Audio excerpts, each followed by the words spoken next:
do you want me to leave you alone with the kale? And she's like, I'm almost done.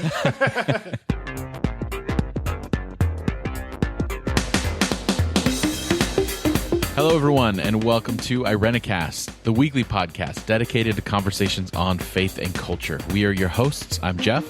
I'm Mona. And I am Alan. Thank you for joining us this week.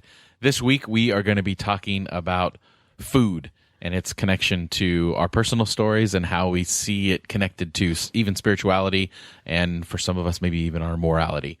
And after our conversation, we are going to be bringing back a segment called Knowin Jemonen, Food Edition, and we'll be talking about the foods we love to make, eat, and hate. I'm not going to explain that voice, by the way. We just have to guess. I know what it is. I've seen the pictures. I've been trying out my Batman voice because I got a Batman mask. And I recently went to Florida and I got to hold an alligator while wearing the Batman mask, and I felt like a boss. Pretty amazing. But I still can't do the voice very well. Thank you. I think that should end up on Instagram somehow. The Insta? Okay, we'll put it on there. Show. That's so great. Food, we're talking about food, and forgive me, but food for me is like calories in, calories out kind of thing. You have a totally neutral relationship to food? No, of course not. I mean, neither do I. We can dig into my psychology about food or whatever, but I don't know. I do see everything as spiritual, and I do see, eating having those elements, but at the end of the day, it's just calories, right? That's it. I'm kind of hungry right now, and I'm thinking a lot about food because we're talking about food. And when you say dig into your psychology, I just pictured like your brain as like a guacamole bowl, and Jeff and I are just taking chips and digging into it. That is very distressing. Then it grossed me out that I had that thought. And of course I had to share it. It's a little flattering. Well, though. just to go back to Alan, what you were saying, it's just calories in and calories out. I vehemently disagree. Well, there was an engineering teacher who told his students it is just calories in, calories out. He lost like 20 or 30 pounds eating McDonald's every day. The same thing from McDonald's. And he said, I know it's about micronutrients and stuff, but you're talking about the social aspects of food, right? There's more meaning than just well, not even calories. meaning, but like food has driven economies and governments and worldviews. Like I would say the underlining thing that's motivated some of the major events in history, you can at least pinpoint an element having to do with food. The way we export it, the way that we eat it. And then also food for so many people is like a way to express their cultural heritage. Like there's so much beauty and art in the way that people prepare it and the way people have fond memories of the way that they grew up and their culture. Like food is so much more than calories in and calories out. And to me that like it is, and even like a lot of the central metaphors of Christianity are centered around food and what that means and the connection to our bodies and something greater. I think it's a huge subject that probably one episode doesn't do justice on, and we could probably find different things from this conversation as we go through that we probably take whole episodes and do on. But yeah, no, I think it's way more than calories in and calories out. I think that's a very American perspective. Jeff, you're so excited right now. I like it. I love food. we just ate at this for a while. we just ate at this Ethiopian place for the first time. Vicky and I have tried lots of different kinds of food. I do hear you, Jeff. I think you're right. There is the cultural expression I'm really interested in, because for a lot of people that's the identity. We have multicultural aspects of our church that I work at. There's different groups who come from different countries, immigrants, and what they cook for the church is a large part of them sharing who they are with the church and their identity. We just ate at an Ethiopian place. Have either of you had Ethiopian food? It's very good. So different. Yeah. There's like this, they didn't give us utensils. They didn't give us utensils. They just created this like weird, good tasting crepe kind of thing, for lack of a better word. It's all like rolled. It looks like little bandages, little bandages. Would you say you take it and you dip into it? Yeah. Yeah, you use it to grab all the stuff. Anyway, it was vegetarian, so I really like eating with my hands, so I'm generally a fan of that whenever that occurs. And sitting on the floor, both of those things. You get an Ethiopian food, I believe, right? It's a lot of fun. I think eating with your hands is a wonderful thing. It is. Really? There is a guess very that is cool an aspect series of sense that we've lost, right? Touching food. We don't really. It's just calories in and calories out, though. So just make a shake and drink it. It doesn't have to taste good. Right. I'll just take a keeping pill you alive. there's a really cool series on Netflix called Cooked that I'm digging. I've seen the first couple episodes, and the whole premise of it is, it's really strange that, especially in the US, we're spending less and less time per day making and preparing food, but we're watching more cooking shows. Like we have a whole network multiple networks devoted on TV to just watching other people cook, which is like really funny. And then the second thing is that anthropologically, scientists say that the moment we started cooking is when we became humans, because animals don't cook. So it's kind of interesting to think about that, as we go throughout our days and our lives, like what's the most fundamental, expressive, artistic thing that we do, basically, that we participate in every day, whether we create it or someone else creates it. It's eating. Otherwise we're sleeping, we're drinking water, we're finding shelter, we're talking like primal needs, but food is where we get to express every single day and make these like a range of choices around that expression. So I think it makes sense what you said, Jeff. It's like fundamentally culturally embedded in the way that we view food and the way we create food and share food. And a lot of us have really good memories about food and feeling a sense of home. Yeah. And I think because it's so important, there's the negative aspect of it. Like food has been used to control, and a lot of people have very unhealthy things of food. And I would say that almost without exception, that those, stem from some experience, positive or negative. Like our food consumption is so connected to experience. Like we remember the restaurant or the dinner table we're at just as much as we remember the meal itself. And that there's this one thing that I feel like we all have in common, like regardless, like we have food in common because we all need it. And we've created such goodness and some people such, negative connotation around it that it becomes, it's even more so apparent to me comparing to my life now and how I grew up in relation to food. And now that I have 2 daughters and like preparing food and thinking in terms of food for someone else, and it's so big, and to me, obviously, I'm very excited about it and so powerful because it's like you can create not just a meal, but you can create an experience. You can enhance a relationship. Like there's so many more things that happen around food than just the food itself. That's super interesting. And what you're saying about sharing a meal with people, historically in a lot of cultures, it's considered like an act of peace to sit down even with your enemies and share a meal. Like that's a conciliatory act, because there's a sense of vulnerability in that moment of like sitting down and eating together. There's something about it that you kind of like, you have to relax and like connect to your humanity, So as an act of peace, it's like very interesting to think about it that way. Yeah. And even in that moment, like you mentioned vulnerability, it's kind of vulnerable to know that people are going to see the way you eat. Yeah. Like, do you ever change the way you eat around certain people? Like, no, I can't eat like that here. Or been around somebody who like chews with their mouth open and like makes all this noise, and you're like, they become like a revolting human in that moment. That's sad.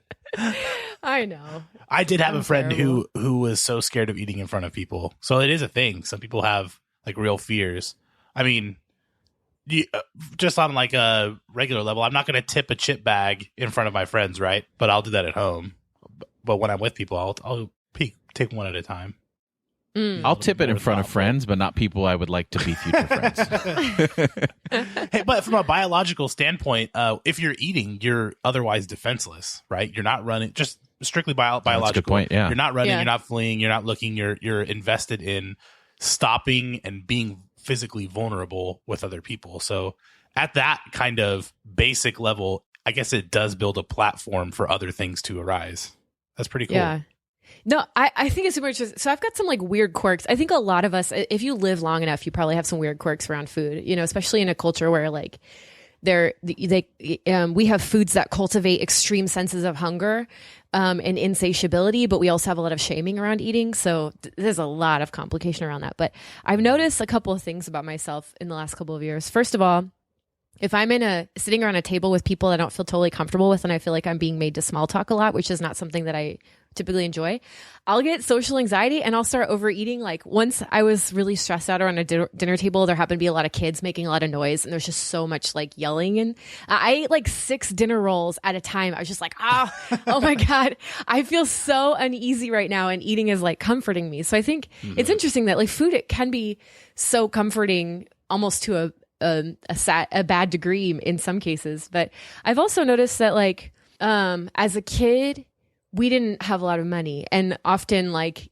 if mom brought home like a rare bag of Cheetos, for example, and you have a bunch of siblings all vying for the Cheetos, like I would find ways to hide the Cheetos or take tons of Cheetos because I was afraid I wouldn't get enough, you know? So it wasn't like we grew up ever missing meals, but it definitely was the sort of thing like you had an awareness that mom and dad didn't have a lot, and you know my parents were in ministry, and like it just wasn't, we didn't indulge in junk food a lot. So I developed a tendency to hoard food, and I guess this is pretty typical of especially kids who grow up in really insecure situations, like kids who've been through foster homes, the foster system, or have been adopted a little bit later in life and have a recollection of not being provided for, that food hoarding is really typical. So like now I will buy a candy bar and I will have that candy bar sitting on my shelf for like 2 months because I just want it to be there. Isn't that interesting?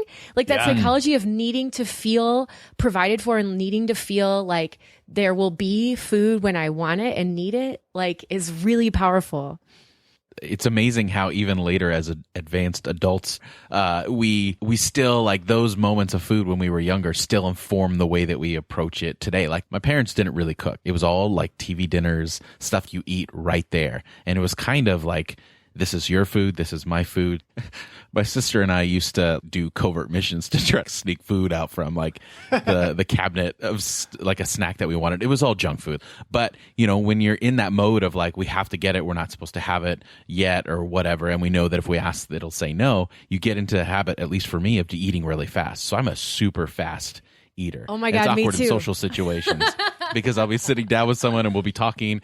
I feel like if they talk for longer than 5 minutes, my food will be gone and they'll still have all this food left. So I'm in this constant tension when I'm across the table from someone to try to like match the amount on our plates.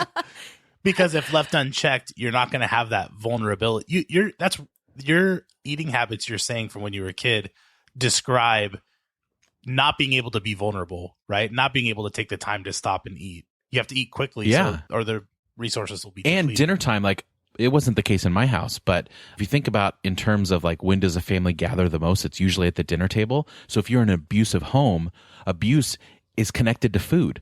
So you see this weird relationship begin to happen that when you're eating or you're around food, you're reminded of those negative times in your family. And for us, it wasn't abusive, but it was obnoxious. So dinner time wasn't a fun time. So it was like, if I can eat real fast, I can just get out of the situation and go. So it's really interesting to see how those habits just develop over time. And unfortunately, sometimes those abusive moments are explicitly tied to food, not just context, but they're foods used to punish people. Like, oh, you have to keep eating, or withholding food as punishment.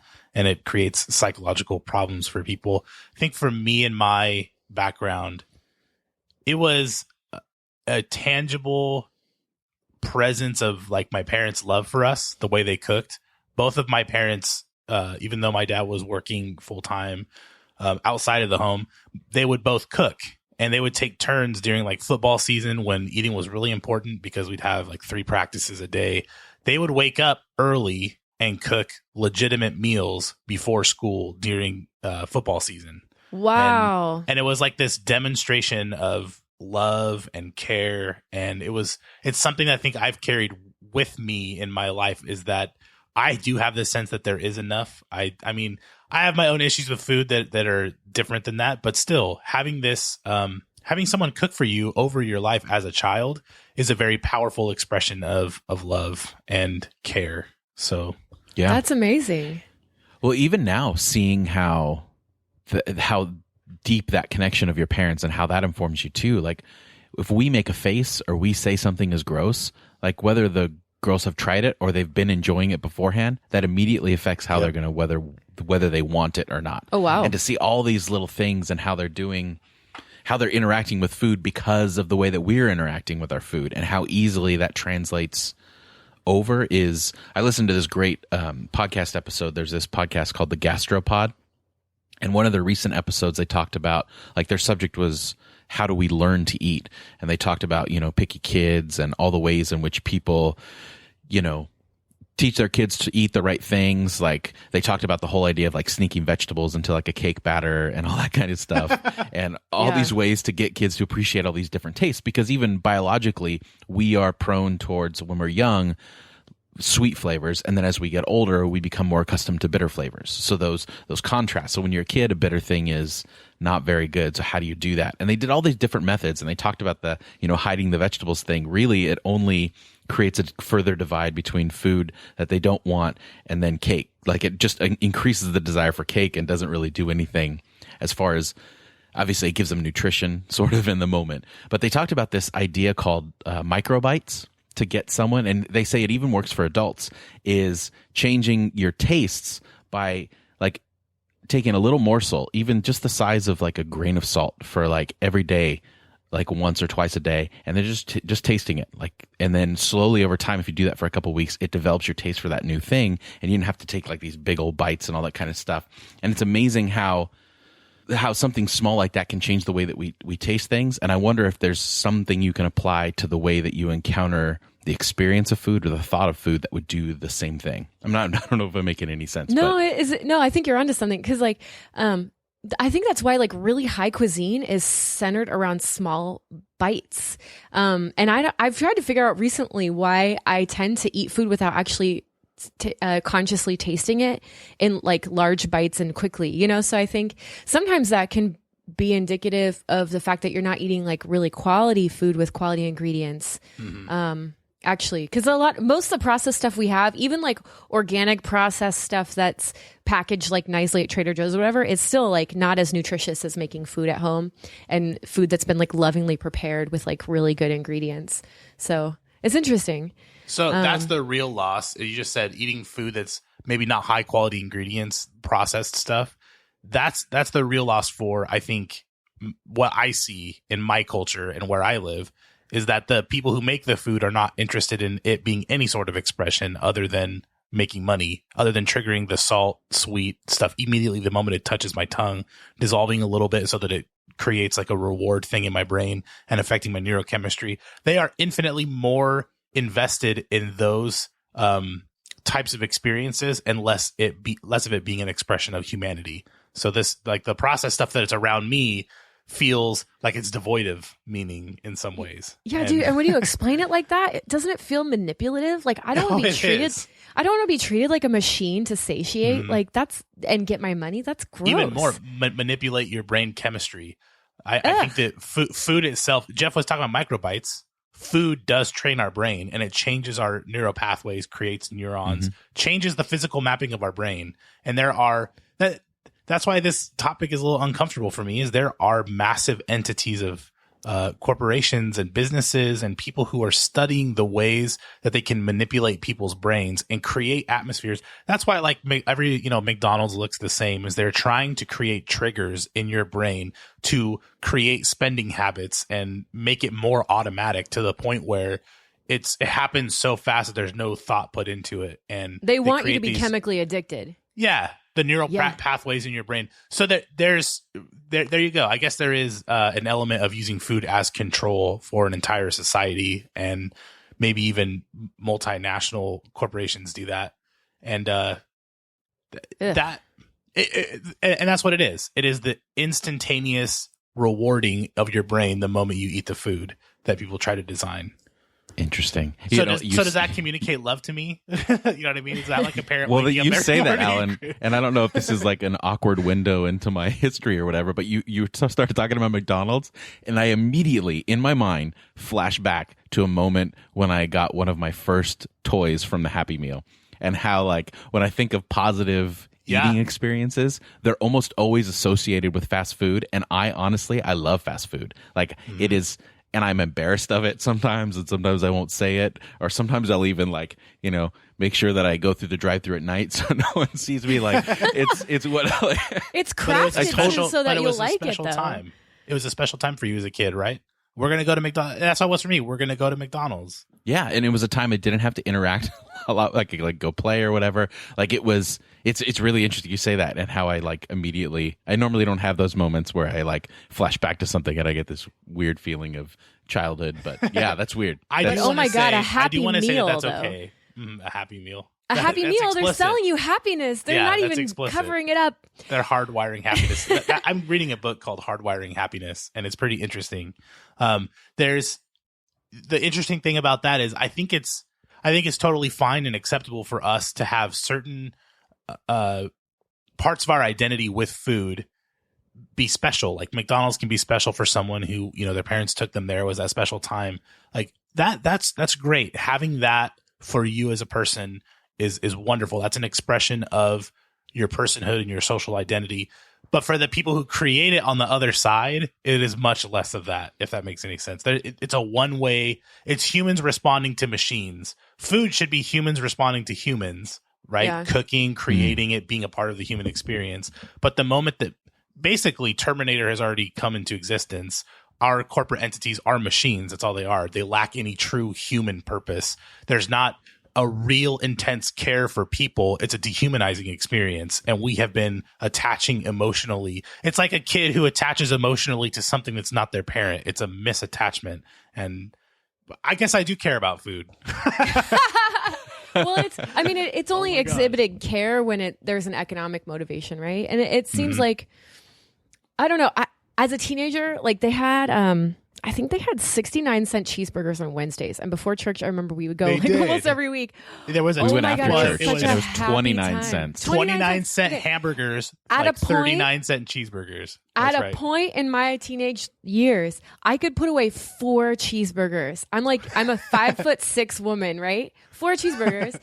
And the thing with that stuff is that it's not only made to appeal to your every taste bud and feel like it's the most delicious thing in the world, but it's created specifically to clamp down on satisfaction triggers. So when your body feels satisfied and satiated and full in a really pleasant, like healthy way, that food is made to turn off those triggers so that you keep buying and keep eating it. And that's, I think, the most disturbing part for me, because like not being able to get satisfaction from your food, like what you're putting into your body, is like tremendously disturbing.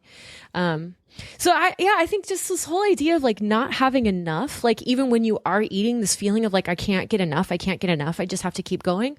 Or if you grew up without enough, or you're in a food desert now and you can't get access to nutritious ingredients, or your schedule doesn't allow for you to make nutritious food, like all of that to me is like, philosophically, it translates to a threat to survival. That lack means that at a basic human subconscious level, you are afraid that you won't be able to keep surviving and thriving. And so that I can understand, given all of that and how common that is in our culture, why that would feel like, that would create psychological issues around food, Like you're always afraid of being annihilated, essentially. Interesting. And it creates a cycle of wanting and not liking. You were talking about never being satisfied. The whole point of food is to satisfy your body. Yeah. And if they can turn that off, strengthen your body. Yeah. You want the food even though you don't like it. Like we're not taking the time to sit there and eat it and enjoy it. Those types of food are engineered to just create cravings. And that destroys the whole purpose of food. So I don't think you can call it food. I don't know.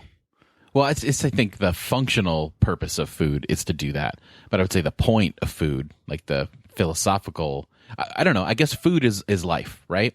It, on a functional level, it's creating life for your body, like physical, substantiated, I can breathe and continue to move forward. Mm-hmm. But it's also creating that idea of abundant life in the experience, or the potential of abundant life in that experience, on connecting us and giving us a way to express ourselves and doing more than just sustaining our physical body and presence. And there's so much in what you said, Mona. And forgive me, I'm all over the place. Obviously, I'm a little too excited about this particular topic. No such thing as too excited. But I'm glad you mentioned. I'm glad you mentioned youth group, because I remember that.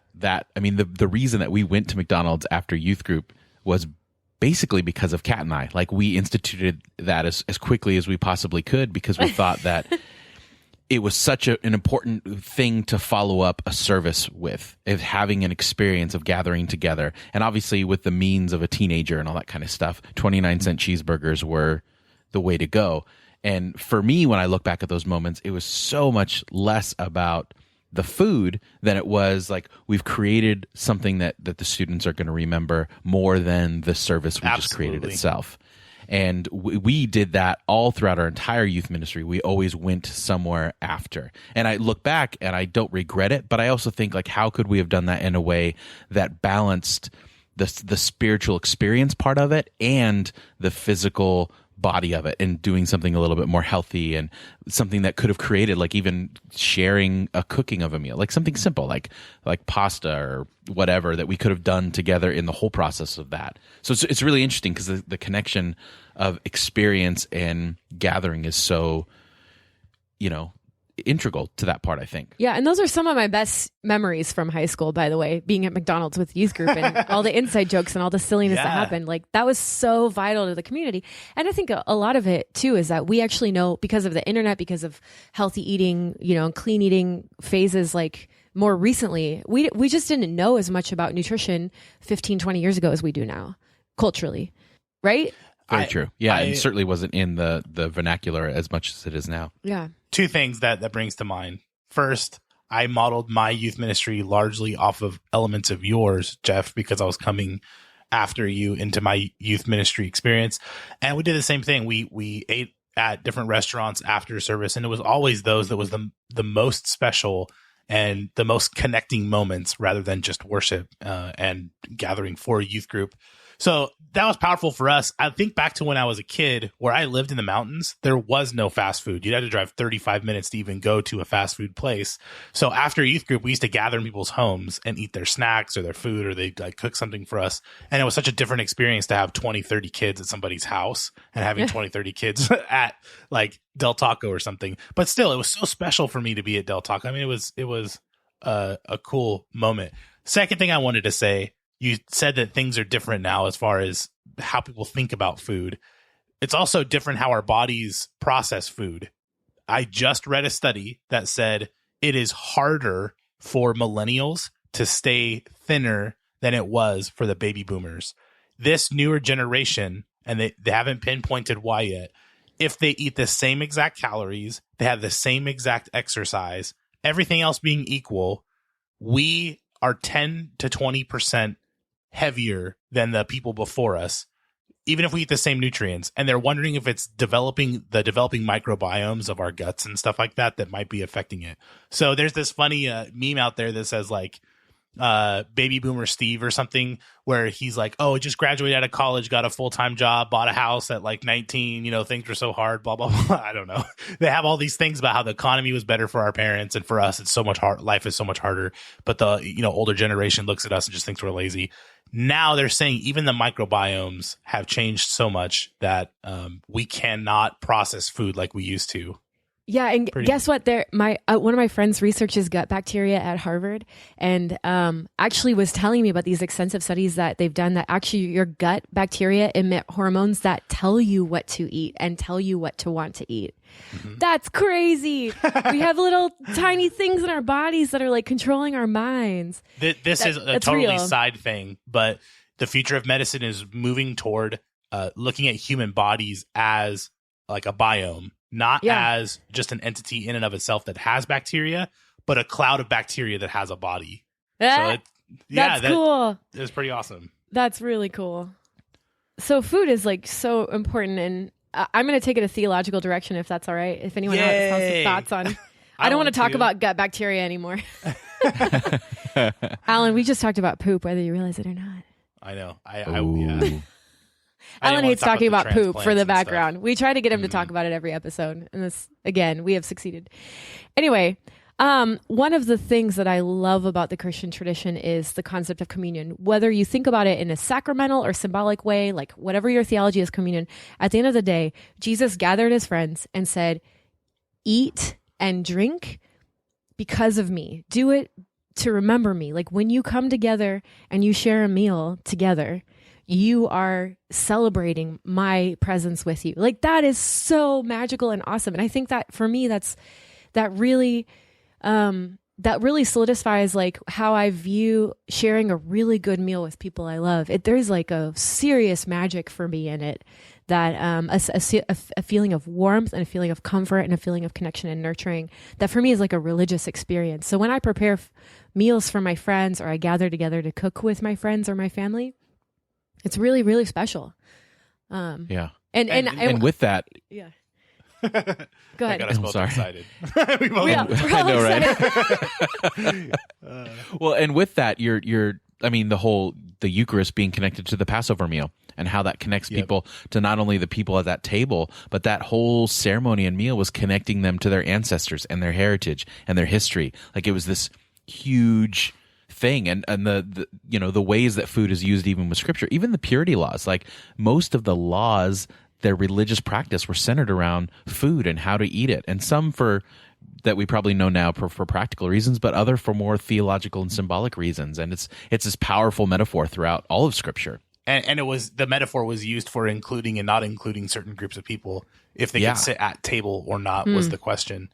I like communion because not only was the Passover that Jesus had his Last Supper and instituted communion, he would also have said a Jewish prayer that recognized God was the source of all good things, the source of their wine, the source of their food. So eating was an expression of creatureliness, being connected to this creator that cares for us. And every time we eat, it is an expression of us being created by this God that does care, that there is enough food, that this ingestion of the bread and the wine is a physical demonstration of God's love for us and our bodies. And it's this really powerful reminder that I'm a body and I'm not just a mind. I'm not just a brain that floats above me somewhere. I am a creature that has been created, and I'm limited. I can't go beyond 40 days without eating food. I will die. I have to depend on something, and I have to depend upon this world. And every time we eat, there's a reminder of that. I feel like we could talk about communion forever. It's so cool. There's so much more. Yeah, but really, like a very basic, like, it sounds dumb, but like for me, it's really profound. Like when you say doing things to be fully alive are good, you're saying being fully alive is also good. Yes. Like to bring substance into your body in order to thrive, like physically, is also to thrive in other ways. And doing it with other people is like the fulfillment of that, the fullness. So you hear Jesus telling you, Mona, like, eat and drink. It is a validation of your personhood and your existence and your continued existence in the world, right? In community with other people. Yeah. For me, that's like so meaningful. Yeah. Don't you think it's sad that, well, I don't want to speak for everyone, but for me, it's sad that I had to discover that. There's constant things we were taught in our religious experience that were kind of ingrained to us, but none of this was. Like, this is something we had to discover for ourselves, and it's sad to me because at least in my background, everything was so dualistic. It was like, here's the spiritual stuff, here's the regular stuff, and I feel like a lot of my upbringing, the negative aspects, could have been undone in connection to food if it was framed like that for me earlier. I think that's a prevailing theme in our show. Our whole show is the idea of we've been moving away from our evangelical roots towards something different. And what I hear both of you saying all the time in my experience is there was this dualistic look at the world being bad, our bodies being bad, and the spirit being good. And that's why communion, you're right. Communion was talked about in such a way that it was this disembodied experience. It wasn't us being bodies and taking in this physical stuff. That's never how we talked about it. It was, we're doing this in remembrance only. This is just a mental exercise. You get your teeny tiny portion of a crumb and a teeny mouse-sized cup, and you eat it by yourself. To pretend to enjoy it. And those crackers were the worst. We nicknamed them Jeez-Its. Jeez-Its? That's right. Cracker de Cristo. So you also eat it by yourself. You're not looking at anybody. Everybody's facing the same way. Some people are, have their eyes closed and they're quiet, and I appreciate that because it's reverent, but it also takes away the biggest element of when Jesus instituted communion, which was in communion, like sitting in a circle, not like Da Vinci painted it, right? They're not all sitting on the same side. They're actually looking at each other and they're experiencing that meal together. We have completely sterilized it in our traditions, like Protestant traditions. And I just wonder. Sorry. No, that's okay. I just wonder if recovering that aspect of the shared meal might be healing for a lot of people, and might be healing for how they think of their bodies and the earth and themselves in the context of religion, instead of having this very unhealthy disconnect between the spiritual and the physical. Yeah, and I think everything we're describing is very like white American Protestant culturally conditioned, because when I lived in Italy for a summer, food, it was very normal to sit around the table for 4 hours and eat homemade food, and people like that is actually the place where people connected, like around the table. That it was very strange for me to participate in that, and I know for a lot of cultures around the world, like the table is where it's at, but Americans we're trained like both religiously and culturally to avoid the table and to run around like chickens with our head cut off, and definitely not to prepare the food, right? Because you're not working if you're just sitting around the table, right? You have to be good earning capitalist to be. Well, I visited an African American congregation once, and church service was just the beginning. There's like a 3 or 4 hour potluck barbecue after. Like it was just every week. It was just this amazing like sense of joy that hovered over, and I didn't appreciate it at the time because I was used to a service. Our churches, we want to get you in and get you out, which is so opposed to connection and being with people. But you get after 2 hours and you're just like, why is this still going? But now that I look back, I wish I would have savored every moment of that lengthy barbecue after, because it was beautiful. Like it was amazing. And it tells people there is enough for you. Mm-hmm. Yeah, it takes vulnerability, absolutely. But it also tells people there's enough for you. You have a right to be here, and we're glad you exist. Like that's what it's telling people. Which is my awesome. favorite religious experience with food was actually at a Hindu shrine with like this Murti worship. They have worship a couple times a week, and I visited as part of my art and other religions class for seminary. And I just observed and was watching their experience. After the worship service, they did all gather in a different room to eat together. There must have been like 200 people in this one smaller kind of room with all these tables set up, and everybody's eating, and they're all eating the same thing. The biggest difference between that experience and mine growing up is ours are always potlucks. Even the way we do eating together is, it's cool because everybody has something to give, right? Everybody has something to donate to the potluck. That's a wonderful expression, but it's also an expression of individuality. There's all these dishes that are totally different. When I went to this Hindu mandir, there was like these giant pots of just the best food you can imagine with curry sauce and stuff. But it was this expression that we are literally all eating out of the same pot. It was really cool. And I think that to me, that's what communion's about, right? You're not getting your little individual cups filled. You are all sharing the same cup, even though I have really strong feelings about people who are sick dipping their hands when they take the bread into the cup. Doesn't Paul talk about that lengthily? He does. 1 Corinthians or 2 Corinthians, but he says, hey, when you guys are coming together, some of you're all bringing your own food and eating your own food, and some of you are bringing really elaborate meals, and other people are going hungry, and that's fundamentally antithetical to the Christian message. Everybody should have enough. Everybody should eat the same thing, because we're all equals on the side of God. That's like a very specific message in Paul's work. It's a metaphor, but he uses the exact phrase, we are all made to drink of one cup. I mean germs though, right? I don't want to. Yeah. Well, hey, that's why we talk with the congregation and say, make sure when you dip the bread, you don't dip your fingers too. We tell people that, take a piece of bread big enough. But I guess I'm a fan of having the communion, not the literal wine and bread, to be honest. I'm not a fan to get of into Go ahead. Not to get into communion habits, but I can't dip it because I don't like soggy bread. So like I barely I touch the corner. He's like, I don't like a little drop. I don't like my Christ crucified. I just like it clean. Okay, that's not why, but no. That's all whatever. I don't. I just don't like soggy bread. It's gross that you're like pulling out this sopping piece of bread from this, slurping it in your mouth. Just a little taste, just a little bit. Anyway, sorry. I think talking about communion habits because it's just pretty the tip. interesting. Sorry. I couldn't resist.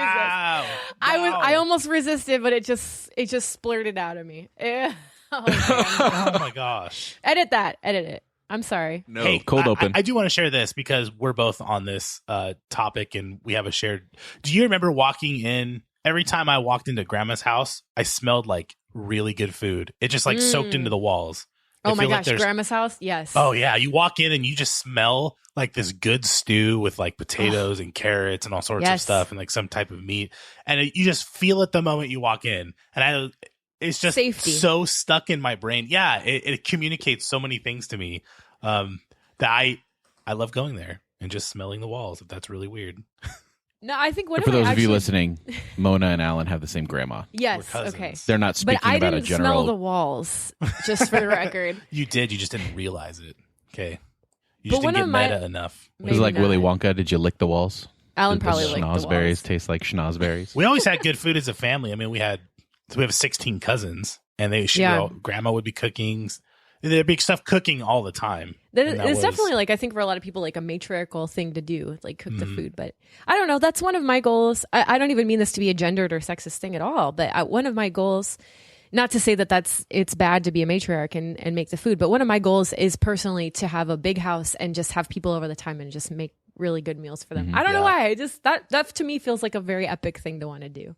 Yeah, I want my grandkids to say that they went over to Grandpa's house and he cooked everything. And they smelled your walls. That's right. They smelled my walls. All right. Well, so this is a great topic. I'm so excited we did this one.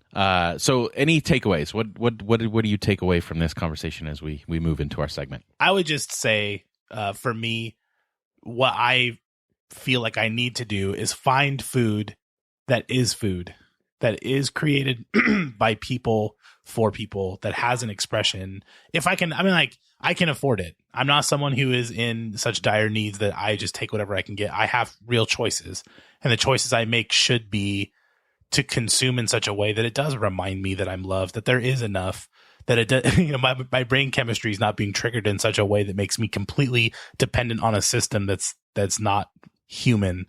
And to really savor those moments, not to just consume, not to just want all the time, but to actually like food and to like the experience of sitting down with people. Because I personally have a problem with not experiencing those things when I eat. And after talking about this and thinking about food, I want that. Like I want to be fully alive. I want to experience the life that food gives, and that means eating differently and being differently. I feel the same, Alan. I'm glad you said that, because I feel the same too. I want to get better at like really being present, as I eat, mindful, I guess we could say. But more than that, just like recognizing it as a validation of my existence with other people. I want to recommend a wonderful movie.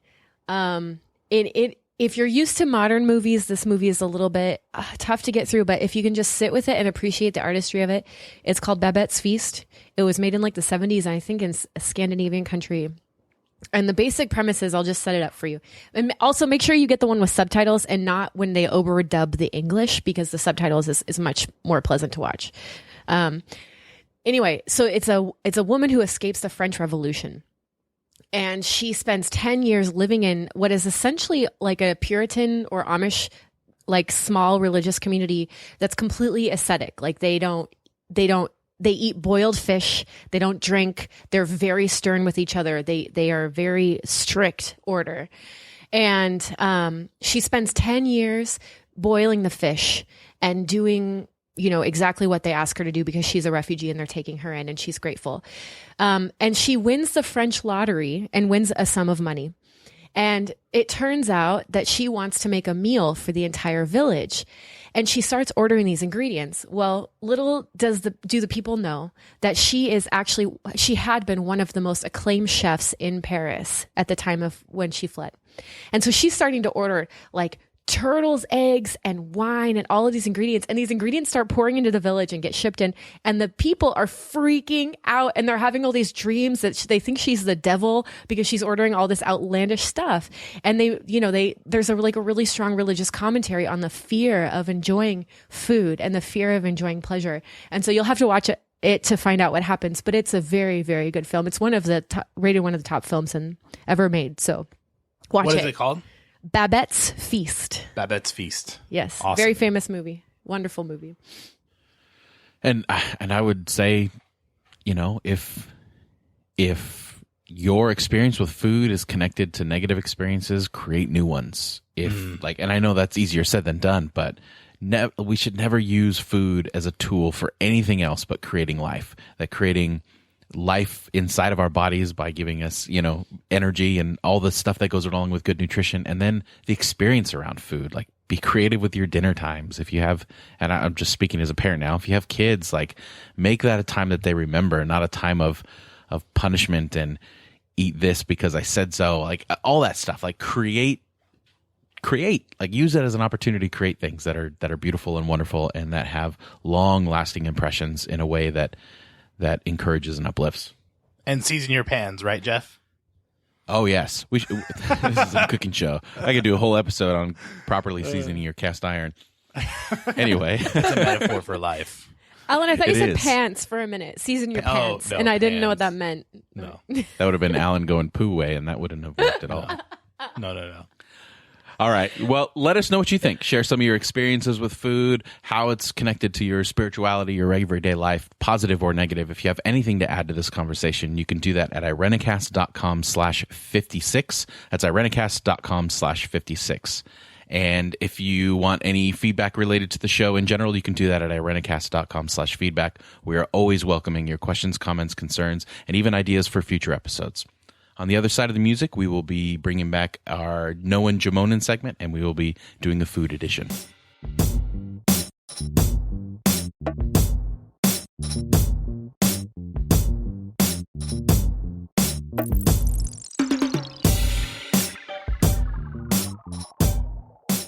If you are new to the show, our celebrity triplet name is Jemonen that we randomly came up with. So it's a mix between Jeff, Alan, and Mona. And every now and then we like to do just a quick segment where we kind of share some things that we like. And since we had this great conversation about food, we figured we'd share the things we like to make, the things we like to eat, and the things we hate to eat. Should we do hate first so we end on a positive note? That's a good idea. That's a good idea. We should do hate, make, eat. Hate. What we should do. Okay. Hate, make, eat. Okay, that sounds good. I like that. Hate, make, eat. Hate, make, eat. You guys, I hate eggplant with a fiery vengeance. I don't even know why. I think I'm just mad that it's called eggplant and it tastes or looks nothing like eggs. It confuses me. But I when I see an eggplant, I'm like mad. I don't know why. I need to figure out.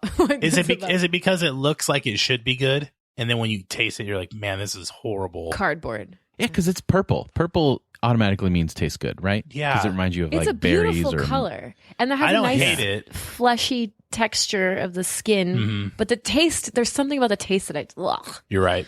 Ugh. I dislike it because it looks like it should be good, and they include it in all these vegetarian dishes like it's amazing. And I get all excited and order it and never like it. So it's a filler at best, man. I can hear that. I hear that. My whole life I've been on the anti-caramel crusade. Caramel. You don't like How do you guys say it? Caramel? Caramel? Caramel? It's probably caramel. Why do you hate it? I don't like it. It sticks to the teeth. It doesn't really taste good. It's gross. Yeah. It is essentially burnt sugar. Like kind of that's how you make it. Like that's exactly what it is. So I could see why you wouldn't like it. But I remember when you first told me that. I know everyone's like I couldn't believe it. That and Nutella, I just cannot stand. Oh my god, you hate all the good things. I once put on I once tweeted because it was super insightful that if I ever said what I really felt about Nutella, cats, or Star Wars, nobody would be my friend because I hate all those things. Like the worst thing in the world would be me trying to like work through a Nutella filled caramel ball while watching Star Wars and cuddling a cat would be like the worst night of my life. I actually, Helen, I'm on board with half of that. Yeah. I don't think, which half? I obviously, well, you know me. I hate cats. I don't understand why people have them. But Nutella, I don't get either. Like I don't know. Maybe I'm just too attached to peanut butter. Are you expecting peanut chocolate? Butter is wonderful. And it doesn't taste like chocolate? I love chocolate. I love peanut butter. Nutella is a gross abomination of something that yeah, I don't even know how to describe why it is like, I don't know. It's weird. It sounds like it would be good. It has the appropriate packaging that like triggers my brain to be good, but then it's disgusting.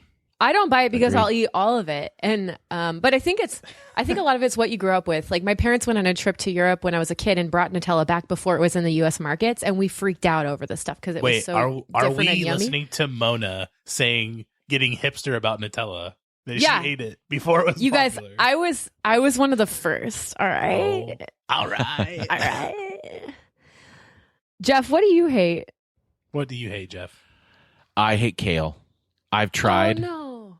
I've tried, but it is gross. I don't like it.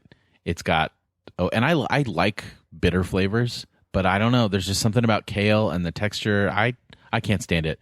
I'll still eat it, but I have to like hide it into a fruit smoothie if I want the. But to me, like I get the same, if not better, nutritional value from spinach, and I like spinach. So they're different. One's a cruciferous vegetable, and one is not. Spinach is good every day, but you need your kale, man. You know, I don't like kale either, like kale chips and stuff, but in a smoothie, it's wonderful. Unless you're about to serve communion the next day and you drink a giant kale smoothie at night and you smell like marijuana in the morning, no matter what you do. And when people come up to get communion, you smell like a pothead. That's when you should not be drinking kale. Well, the beauty about it is that I think for everything you don't like, you can always find something to get the same nutritional value for something that you would like. True. Like we have a variety of things available. But kale, like I know it's popular. I tried. I can't do it. It just maybe I'm gonna implement. We're actually gonna start that thing that I talked about in our conversation, the like microbites thing. We're gonna do that as a family and like start to learn to. So maybe one day I can come on the show and confidently say that kale is my new favorite green. But right now it's gross. Jeff's gonna prove the microbite theory himself with kale. Do it. Last night I was at a friend's house and she was making this beautiful. She did a baked falafel in pita bread. It was so yummy. So she was showing me that actually if you massage olive oil into kale, it takes some of the bitterness out. But at one point I was just sitting in the kitchen and watching her massage the kale, and it was really awkward. It got so awkward. And she looked at me, and I think she recognized that it was awkward. And she was like, "Are you enjoying this?" And I was like, "Do you want me to leave you alone with the kale?" And she's like, "I'm almost done." But maybe you could try that and see if it helps. I don't know. So you're saying doing I have more of an intimate relationship with the food and rub it down that I might like it more. So what do you guys like to make? Make. Jeff makes everything. Jeff, I don't even know how you would choose what you like to make, because I have seen you in action. And when maybe that's the key to good food is enjoying cooking it. Because every time someone enjoys cooking something, it makes it taste better. And your food is wonderful. So what would you say is your favorite dish to cook? This is why when we came up with this, that was the hard one for me to pick. Like, I don't know how to pick. So I finally narrowed it on the combination of deliciousness and simplicity, because then you can get quickly to the enjoying with others as opposed to other things, even though I like the cooking it, is fajitas. And there's this, obviously, this is, anytime we talk about food, it's inevitably going to come back to me to Alton Brown. So yes.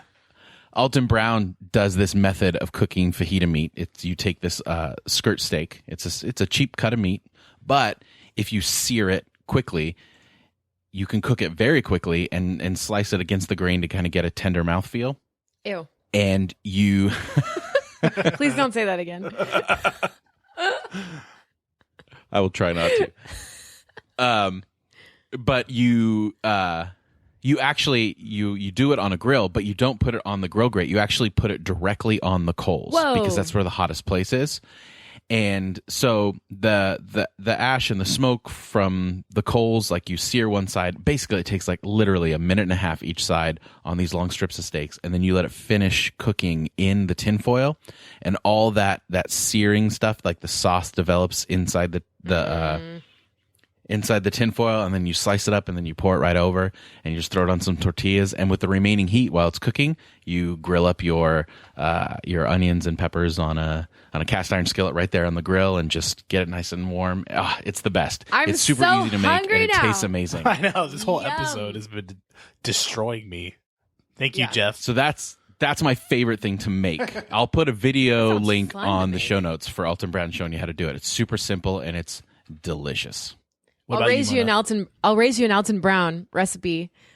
His tamale recipe is phenomenal. It takes a while. Yes. But I find tamales really fun to make. I just really like anything I can like work with my hands. And tamales are essentially like the Play-Doh of food, like getting the masa and sculpting it. And I really enjoy, because especially where I live in New England, there's really no good Mexican food at all. And I grew up in Southern California where there's tons of Mexican food. So that like feels very comforting to make fajitas and fish tacos and tamales and enchiladas. Like anything in that vein, I get very excited about making.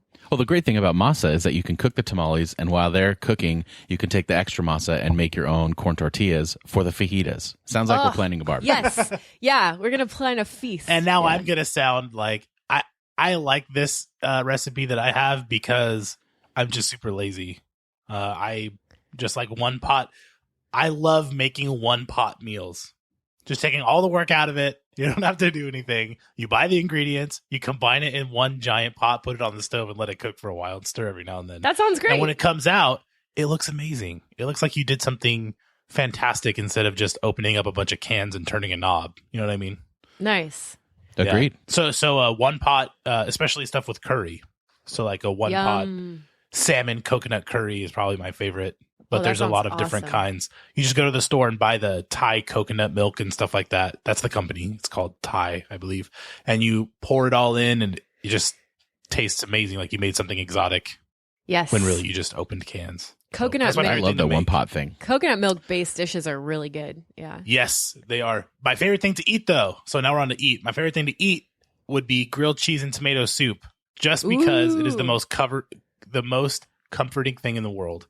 I used to go to my best friend's house after church all the time in high school, and he would make the best grilled cheese and tomato soup for us, and then I would fall asleep in a hammock outside, and the world would be completely right. And it's never been right since then. So. No! That sounds really good, though. Grilled cheese, tomato soup like in a hammock? Holy crap. Mm-hmm. It really is, especially when you have grilled cheese made with like white cheddar or like brie or something, some good types of cheeses, and it's done really well. I mean, there's nothing better in the world than that for me. Nice. So I have a theory for myself that the less I have to chew food and the richer the flavor at the same time, the more I enjoy it. So for me, meatloaf is like up there because it's super savory, but I don't have to chew anything. I just swallow it. No, that's exaggerated, but you know what I'm saying. So meatloaf and mashed potatoes to me is like, okay, I'm like I don't live in a retirement home. But I'm just saying, like, for me, I really enjoy like soft, savory foods. Yeah. I think I'm with you with the work to quality quotient. Like ribs are great, but it's so much work for me. So much I do work. not like, getting messy, chewing. Chewing. It's just chewing. That sounds My wife so is the lazy. same way. My wife is Your the wife same is way. the Like same we'll be way. like, I've seen her what so do we many want to do? times. What do we want to do for dinner tonight? And I'll suggest like, let's go here. And she's like, I'm too tired to chew. She says that all the time. It's hilarious. All the time. You know, Vicky and I've started saying that. I'm too tired to chew. Or we'll put food in our mouth and just not chew it because we're calling to mind. You're like taking her your jaws wife. and moving them. Yeah. It's so funny. But the nostalgia thing, Alan, that's real. Because like for me, there's two dishes from my childhood. Maybe three. And they all involve pasta. But like my dad's spaghetti, which was phenomenal. Top ramen with a cracked egg and peas in it just brings back so many memories. I try not to eat it very often because it's basically all salt, right? And then we also used to, for youth group, we would have chili mac attacks. So this is like an old Boy Scout recipe. You take a can of chili and you take a box of Kraft mac and cheese and you make each and then combine them. So like, it's like this chili mac and cheese. And we used to make a giant pot of it and like 30 kids would come over and eat and we'd have these chili mac parties. Weird. And it was such good times. That was the first conversation I had with Vicky when we were dating. That was our first like dating conversation. We brought you together. Was about chili mac. I had never eaten chili mac before. I just had mac and cheese and it sounded gross to me. She convinced me to try chili mac. And I guess that's where it came from, was your guys' shared background. It's my dad's Boy Scout days. Yeah, So it's a cool. good Boy Scout meal. Throw some Fritos on top for a little crunch. Oh, I didn't even think of that, but yes. Processed foods for the win. Yeah. I know, right? Oh, Yeah, processed somewhere. foods for the win. But, you know, the memory connection's super significant. So, I don't know. I get that. How about you, Jeff? I had to go with the tie on this one. I've thought about this over and over again, and I can't not just pick one. So for me, it's pizza and cereal. Together? I knew it was going to be cereal because I just read something that said like 40% of millennials never eat cereal, like the newer generation. And I thought of you right away because you're like the cereal king. What kind of cereal? I love it. He eats the so many worst kind of cereal. Okay, wait, I remember Cinnamon Toast Crunch, Captain Crunch. Cinnamon Toast. Do you guys remember Oreo cereal? Golden Grams? They were so good. It was like Golden Grams. Oh my goodness. Oh yes. my goodness, yes. Oreo cereal? What do you? Have you ever tried? That's not. Does that sound familiar at all? Oreos No. came out with a cereal. It was like Cheerios, but it was Oreos flavor. Oh my word! Yeah, there's a better version of that. Danger. If you just get mini Oreos and pour milk on them. It's actually way better. I loved Fruity Pebbles growing up, and we could never buy them. We were not allowed to buy them, but Fruity Pebbles we for weren't me were either. Like the best. Our family was an only cornflakes family. My mom would always make us buy cornflakes, and we'd always want to buy the other stuff. And she would let us. It would be super excited. We'd all three of us boys would have to decide, and it was difficult determining which one. But there's so Captain here's Crunch why was usually it. I'm sure that eventually I'm going to die young or earlier because I got to a place where I recognize, all right, cereal is delicious, and one of my favorite things during the holidays is eggnog. So what if you replace the milk in your cereal with eggnog? Oh, I hate eggnog. I did this. The stuff you and your sister think of, Jeff. She used to pour a little bit. She would do half. She would do half milk, half and half. I forgot how she said it. There's too many halves. Half milk, half and half, or something like that to make it more creamier. So weird. That's good. A half and half. But eggnog would be a little over the top. It was intense. It was like I have the worst like sweet tooth probably in the history of the world. Like I could sit down and eat. Like for instance, there was this one of our youth leaders made these delicious desserts, and I won a year of desserts at an auction that we were doing to raise money for a trip we were going on. Oh my word! Every month, you're talking every about. month I got a pie and all that kind of stuff. And the first one I had to was banana cream. It's my favorite pie. So she comes over to the house. She gives it to me. I was like, oh, great. Thank you so much. And I put it in the kitchen and I cut a slice and I eat it and I sit down and watch TV. And I'm like, I'll just have another slice. And I go back and I have another slice and I sit down in front of the TV and I eat it. And I was like, oh, I need another slice. And I go back and I'm like, you know what? I'm just going to take the plate. And pretty much within the next half hour, I ate the entire pie. Yes. Wow, Jeff. But the cereal with eggnog, like after 4 bites, I poured it down the sink. I was like, it's too much. It's too sweet. It's too. You're like, humankind is not ready. I was like, I thought it was a good idea, but it just doesn't work. Oh my goodness. What I'm hearing, Jeff, is you need microbites of kale for a little while. Yeah, massaged kale. Massaged kale. Listen, I've balanced out. I still have a sweet tooth, but I can temper it much better. It helps that I have 2 little girls watching me and everything that I do. Not eating bread cuts down on so many cravings for sweets for me, which is really strange. But sugar is so bad for you. Like sugar is so bad for you, your body. We're not supposed to eat it. Everybody go watch all the things on sugar. John Oliver did an amazing thing on sugar. Oh, no way. It's bad. I'm so hungry. I'm going to go make some food now. So I'll see you guys later. Yeah, I think so. So that'll do it for us this week. If you enjoyed what you hear and you made it through the episode without grabbing some food, or you may be listening to our voices right now and eating one of the delicious foods that we mentioned prior. Either way, if you want to support the show, you can always rate, review, and subscribe on whatever preferred platform that you are listening from. And if you've already done that, you can go to irenicast.com/support for even more ways to show us some love here at Irenicast. So for this week, I'm Jeff. I'm Mona. And I'm Alan. Thanks for joining the conversation. Bye-bye. See ya. I really am hungry now. Yeah, That was so hungry. like I drooled on my table when we were talking about when I was talking about making it. Yeah, I'm thinking about all the things I can make right now, and it's overwhelming. For serious though, I'm actually gonna go. All right. Yeah, me too. All right. See y'all later.